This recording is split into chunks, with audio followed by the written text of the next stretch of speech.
Bonjour. Alors, je vous propose aujourd'hui qu'on termine nos études de groupe de quartier en abordant donc la partie 3, qui sont les fruits de l'esprit par rapport aux autres.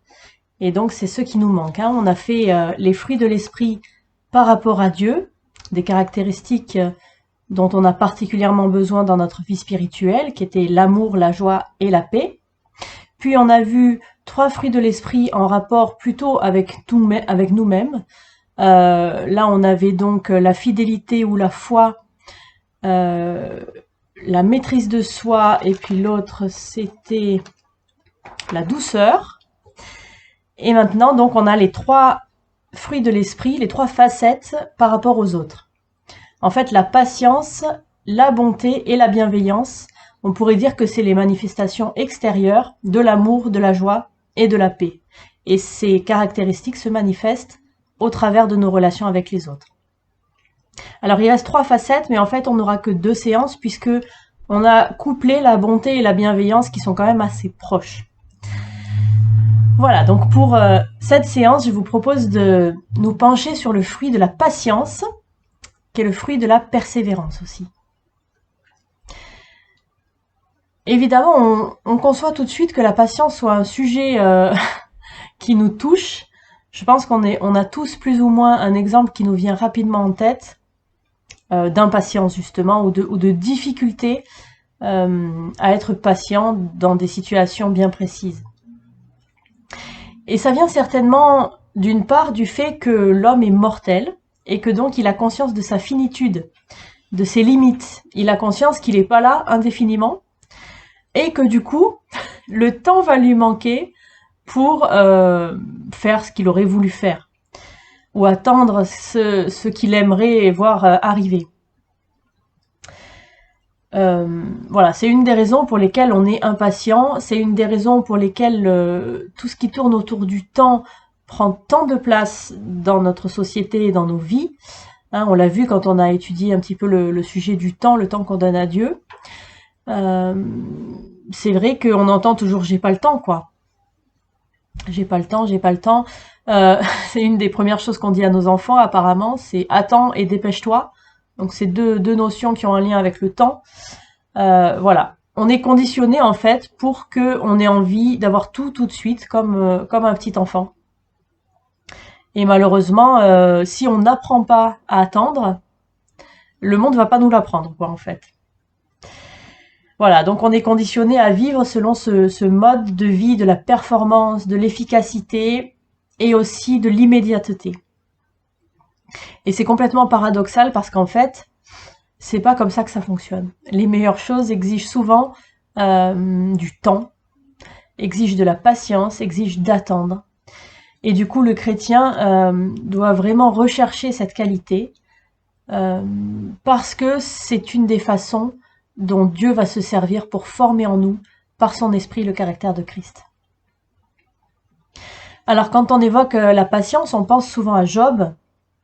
Job qui a dû faire face à une souffrance interminable et qui a dû attendre patiemment que le Seigneur veuille bien le guérir, restaurer sa famille, ses biens.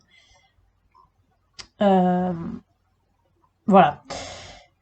On a ce verset de Jacques aussi au chapitre 5, le verset 8 qui nous dit « Prenez patience, affermissez vos cœurs, car l'avènement du Seigneur est proche. » Et donc, encore une fois, ce développement de la patience dans nos vies va jouer un rôle important pour notre formation de disciples, d'être rendus semblables à l'image du Fils. Alors le personnage qu'on vous propose d'étudier en rapport avec la patience, c'est pas Job, c'est Moïse, qui est une personne connue. Moïse qui a passé 40 années de sa vie, en fait, à attendre, sans savoir vraiment qu'il attendait d'ailleurs, hein. Mais cette école de la patience pour pouvoir être utile au Seigneur et aux autres, c'est-à-dire au peuple de Dieu. Donc, dans le sens de base, la patience, forcément, il y a l'idée d'une attente. Et d'une attente qui se fait pas avec plaisir, en fait. Une attente qui est souvent synonyme de souffrance. parce que attendre, c'est douloureux en fait. Du coup, la vraie patience, ça implique que la personne est capable de garder une humeur constante et égale pendant tout le temps que dure son épreuve de patience. Ça, évidemment, c'est possible qu'avec l'aide du Saint-Esprit, hein, quand il produit en nous ce fruit de la patience. Et il va se servir de ce fruit pour nous apprendre à servir le Seigneur, à attendre d'être prêt, en fait, hein, parfois, sans perdre espoir, sans s'avouer vaincu, sans non plus se laisser dominer par la colère, parfois. Voilà pourquoi aussi la patience est presque toujours associée à la persévérance, parce que cette patience-là consiste à savoir demeurer ferme dans la foi. Et à tenir bon quand en fait, on peut rien faire d'autre. On peut rien faire d'autre qu'espérer dans le Seigneur. Voilà, tout ça, c'est la persévérance et la patience. On pourrait citer plein d'exemples, hein, mais ça peut être pour recevoir une guérison ou une délivrance, pour recevoir une direction pour sa vie, pour une formation ou encore quand on attend l'exaucement d'une prière. Pour toutes ces raisons et encore beaucoup d'autres, il faut être armé de patience. Et en fait, le temps ne semble jamais si long que lorsque nous attendons quelque chose de précis. Ou quelqu'un d'ailleurs. Hein. Voilà, une réalisation particulière. Donc c'est réellement une vertu qui est difficile à acquérir.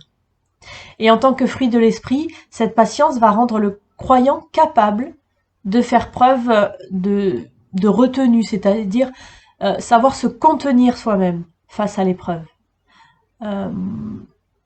Donc ça a vraiment un lien, pour moi en tout cas, hein, ça a vraiment un lien, la patience, avec la maîtrise de soi aussi. Voilà, donc on l'a vu et puis on va en reparler. La patience est assez proche de la souffrance, mais aussi du coup de la persévérance et de l'endurance. C'est des mots qui reviennent souvent, particulièrement sous la plume de l'apôtre Paul. Et sans cette patience-là, en fait, avec tous ces mots qui l'entourent, notre vie chrétienne va droit à l'échec. Parce qu'en fait, Dieu nous forme aussi à travers cette patience et cette persévérance. Et c'est justement à travers nos épreuves que le Saint-Esprit produit en nous la patience, en fait. Voilà pourquoi c'est difficile à dissocier. Et tous ces aspects font partie de notre formation de disciples de Jésus, d'enfants de Dieu, c'est-à-dire d'être semblable à son Fils. Cette démarche donc de patience dans l'épreuve, hein, elle nous est assez bien décrite au niveau des différentes étapes. Dans la deuxième lettre de Pierre, au chapitre 1, les versets 5 à 8, ce texte nous dit « Faites tous vos efforts », donc déjà on voit que c'est pas facile, « Faites tous vos efforts pour joindre à votre foi la vertu, à la vertu la connaissance, à la connaissance la maîtrise de soi, à la maîtrise de soi la persévérance ou la patience, à la patience la piété, à la piété la fraternité, à la fraternité l'amour. En effet, si ces choses existent en vous et s'y multiplient, elles ne vous laisseront pas sans activité ni sans fruit pour la connaissance de notre Seigneur Jésus-Christ. » Alors vous avez à la page 21 de vos livrets d'études bibliques quelques petits exercices pratiques un peu par rapport à cette idée de la patience d'après ce texte de Pierre. On va parler maintenant du lien du coup de la patience avec les autres vertus, hein, comme on a vu tout à l'heure un petit peu en parlant de la souffrance. Donc on va commencer par ça, la patience et la souffrance.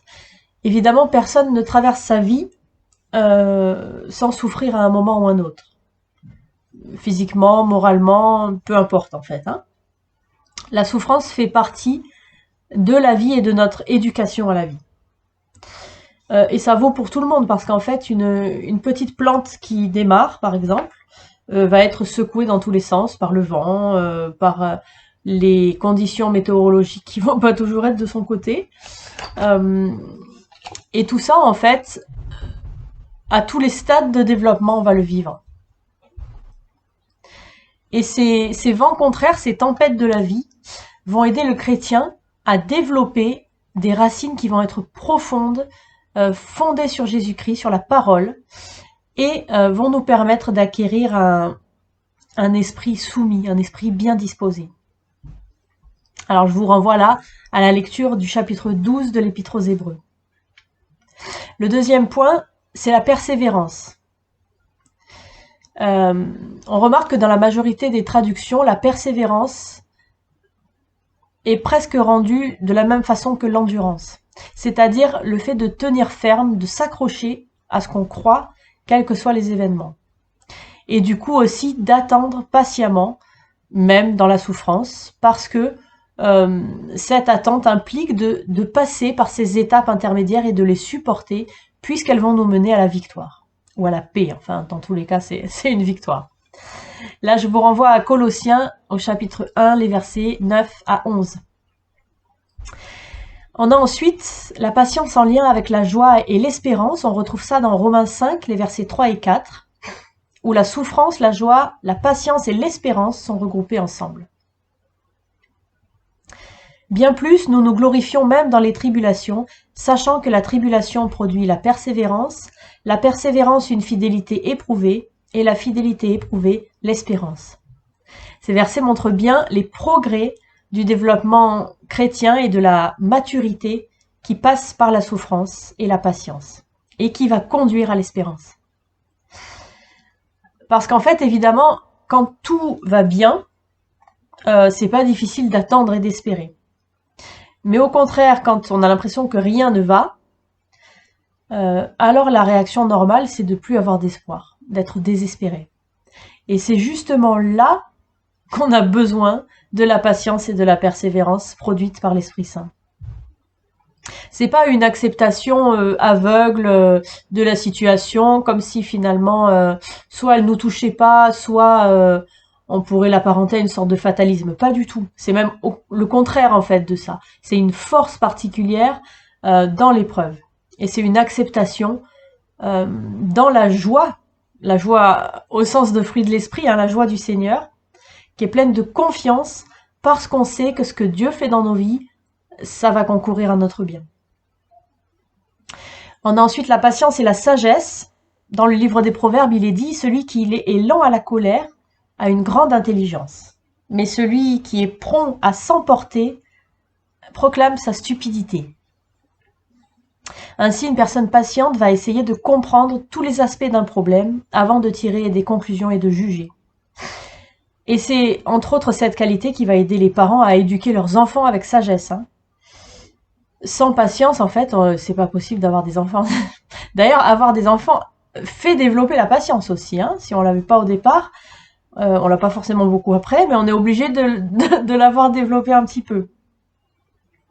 C'est aussi cette patience qui va favoriser la paix au sein du corps de Christ, c'est-à-dire de l'Église.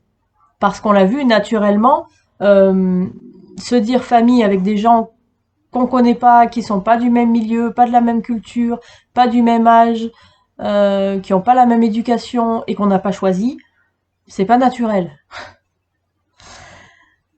Voilà, donc cette patience, elle va aider chacun de nous dans nos relations quotidiennes avec les autres, que ce soit nos proches ou les plus lointains.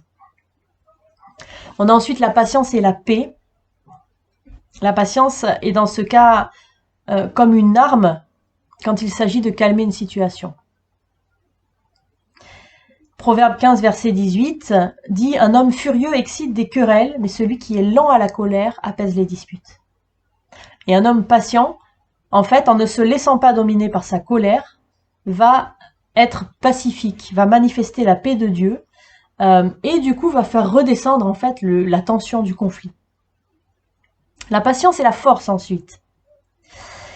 Dans notre monde, la force, c'est associé à des muscles ou à l'image de quelqu'un qui sera entouré de gardes du corps. Là encore, le livre des Proverbes nous dit « Celui qui est lent à la colère vaut mieux qu'un héros, et celui qui se domine vaut mieux que celui qui prend une ville. » Traduction, en fait, celui qui est capable d'être patient est le plus fort de tous. En tout cas, d'un point de vue spirituel, parce que celui qui est patient a une force intérieure, en fait, qui est énorme, hein. La patience et le pardon, ensuite. Se supporter et se pardonner les uns les autres avec amour, ça exige la patience, forcément.